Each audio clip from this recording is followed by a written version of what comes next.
Hello guys කොහොමද ඔයාලට? ඉතින් සතුටින් පරිස්සමෙන් ඇති කියලා හිතනවා. අද අපි යන්නේ බුසාන් වල ඉමිග්‍රේෂන් එකට. අපි ඉමිග්‍රේෂන් එකට යන්නේ අපේ වීසා එක ඉවර නිසා.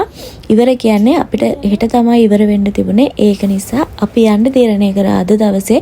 මොකද අපිට ඒයක් කරගන්න බැරුව ගියා. ඒයක් එකක් කියලා කියන්නේ අපිට අපර්ට්මන්ට් එකක් දාගන්න බැරුව ගියා.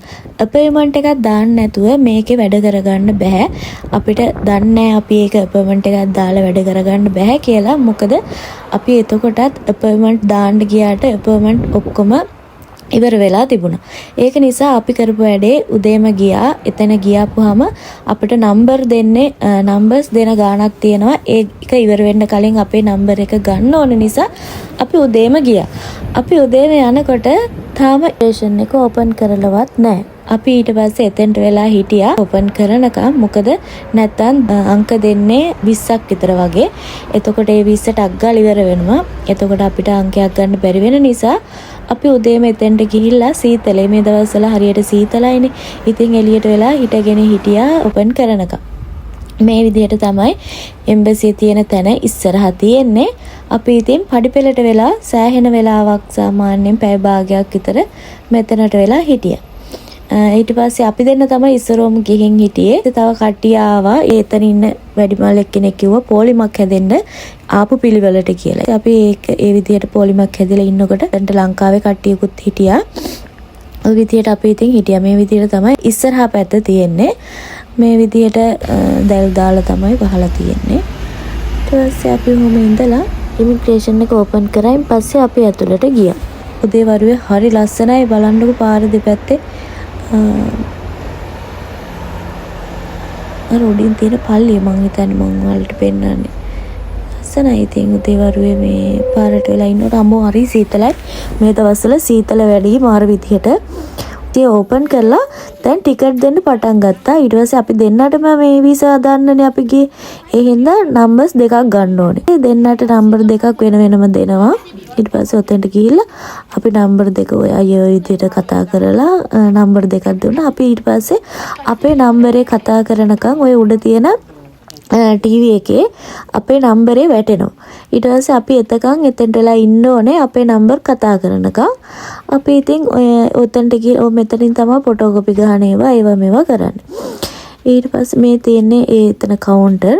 මේ විදිහට අපේ නම්බරේ උන් උතර වැටුණායින් පස්සේ අපි එතෙන්ට ගිහිල්ලා අපේ ඩීටේල්ස් ටික ඒ කවුන්ටරේ ඉන්න කෙනාට දෙන්න ඕනේ.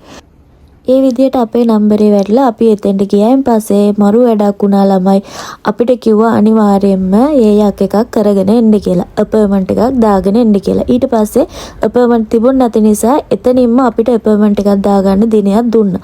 ඊට පස්සේ මේ දෙවනි දවස අපි ආයෙත් එතෙන්ට යන්න වුණා. ඊට පස්සේ අපි ගියා. ඒ ගියපු දවසේ කියපු වෙලාවට අපි එතෙන්ට යන්න ඕනේ. එදා යනකොට අපේ වෙලාව තිබුණේ දවල් වරුවේ. ඊට පස්සේ අපි ඉතින් එතෙන්ට ගියා. දවල් යනකොටත් අපි එතන වැඩ පටන් ගන්න අපි ගියේ දවල් වරුවේනේ. ඊට පස්සේ අපේ නම්බරේ කතා කරනකම් අපි ඉතින් ඔතෙන්ටලා හිටියා.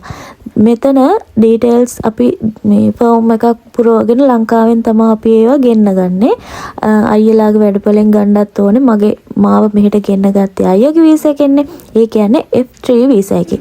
එතකොට එයාගේ ඩීටේල්ස් වැඩපලෙන් ගන්න ඒවා එයා අරගෙන මම ලංකාවෙන් අපේ මැරේජ් සර්ටිෆිකේට් එක ඒවා ඔක්කොම උපැන්න සහතිකේ එහෙම රෙජිස්ටර් කරගෙන එන්න ඕනේ ලංකාවෙන්. එතකොට ඒවා ට්‍රාන්ස්ලේට් කරගෙන එහෙම රෙජිස්ටර් කරගන්න තියෙන්නේ. මෙතන තමයි පුරවන්න තියෙන්නේ ඒවා ඔක්කොම. ඊට පස්සේ ට්‍රාන්ස්ලේට් කරගෙන ඒවා කරගෙන ගෙනාපු ඒවා මෙතෙන්ට බාර දීලා මේ කවුන්ටර් ඒ නම්බර් වැටෙනවනේ අපේ දැන් අපේ අංකේ එහෙම ඔතන වැටෙනවා. එතකොට අපි ඒ කවුන්ටරේට ගිහිල්ලා අපේ ෆෝම් ටික දෙන්න ඕනේ. ෆෝම් ටික දුන්නායින් පස්සේ එයාලා අපේ ඩීටේල්ස් ඔක්කොම හෙට මේවා ලියාගෙන කරගෙන ඊට පස්සේ අපි පේමන්ට් එකක් කරන්න ඕනේ එතනට. ඒ පේමන්ට් එක කරායින් පස්සේ එයාලා අපේ ID එක, ඒ කියන්නේ අපේ වීසා කාලය ගාලා අපේ ID එකක් අපිට හම් වෙනවා. ඒ විදිහට තමයි වීසා එකක් අලුත් කරගන්නේ. ඉතින් මේ තියෙන්නේ අද ඉස්සරහා පැත්ත. අපි අද ආවේ පිටිපස්සෙන් කාර් එක පාක් කරලා ඒ පැත්තෙන්ම හැමම ආවා. ඔය විදිහට තමයි අපි වීසා එක හදාගත්තේ. අපේ වීඩියෝ එක මේ විදිහට තමයි ඉවරුනේ. ඉතින් දිගටම එකතු වෙලා ඉන්න. මේ වගේ අලුත් දේවල් මං දිගටම දානවා. ඔයාලත් මගේ channel එකත් එක්කලා දිගටම එකතු වෙලා ඉන්න. බුදු සරණයි.